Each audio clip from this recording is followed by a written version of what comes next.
রাতের রাজপথে মদ্যপ ইফতেজারদের দৌরাত্ম্য, ফের প্রকট রাজ্যের নারী নিরাপত্তার বেআবরু ছবি। দুর্গাপুরের পানাগড়ের কাছে ১৯ নম্বর জাতীয় সড়কের ঘটনা। অভিযোগ, দুর্গাপুরের বুদবুদের একটি পেট্রোল পাম্প থেকে তেল ভরে ১৯ নম্বর জাতীয় সড়কে ওঠা মাত্রই ইভেন্ট সংস্থার মহিলা কর্মীর গাড়ি ধাওয়া করে মদ্যপ দুষ্কৃতীর দল। মহিলাকে লক্ষ্য করে অশ্লীল ইঙ্গিত করে তারা। দুষ্কৃতীদের হাত থেকে নিস্তার পেতেই গাড়িটিকে কাকসার পানাগড়ের দিকে নিয়ে চলে যান মহিলার গাড়ির চালক। আর তাতেই ঘটল চরম দুর্ঘটনা। ইফতেজারদের গাড়ির সজোরে ধাক্কায় কার্যত রাস্তায় ছিটকে পড়ল গাড়িটি। ঘটনাস্থলে মৃত্যু ইভেন্ট সংস্থার মহিলা কর্মীর। আহত দুজন আপাতত হাসপাতালে চিকিৎসাধীন। যেই আমরা আজ থেকে যাচ্ছি, যাওয়ার পর এরকম করে মারলো পিছন দিয়ে, আমাদের গাড়ি পাল্টে দিল। বাজে ইঙ্গিত করছিল, হ্যাঁ, হাত দেখাচ্ছিল সবাইকে, ম্যাডামকে উলফাল মানে কমেন্ট করছিল, পুরো মধ্যম অবস্থা। লাস্টে আমি ওরা কী করলো, আবার আমাদের ব্যাক করে এসে পেছন দিক দিয়ে ওভারটেক করে এসে বাঁ দিক দিয়ে নিজের ডান দিকের গেট দিয়ে মেরে গাড়িটাকে পাল্টি করে দেয়। আমাদের ম্যাডাম ওখানে ডেট হয়ে যায়। হ্যাঁ, ওরা রানিংয়ে মদ খাচ্ছিল অলরেডি, এখনও গ্লাস ওনাদের গাড়িতেই পড়ে আছে। দুর্ঘটনায় ব্যাপক উত্তেজনা দুর্গাপুরের পানাগড়ে। পলাতক দুষ্কৃতীর দল। ঘটনার তদন্তে নেমেছে কাকসা থানার পুলিশ। আটক ঘাতক গাড়ি।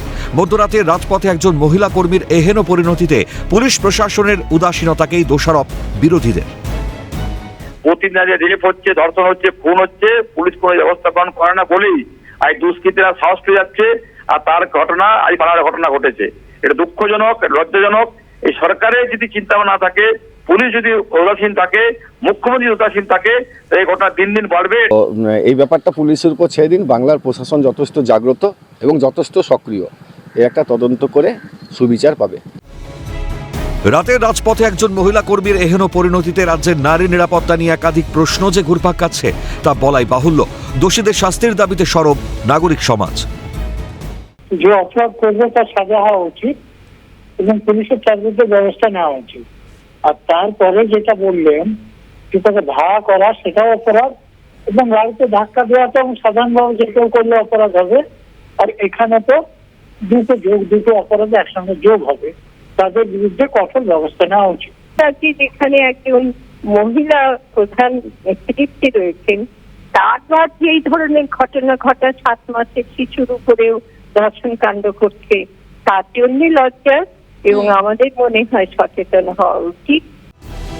ওই মহিলা গাড়িতে চন্দননগর থেকে গয়া যাচ্ছিলেন। জাতীয় সড়কেই ঘটল বিপত্তি।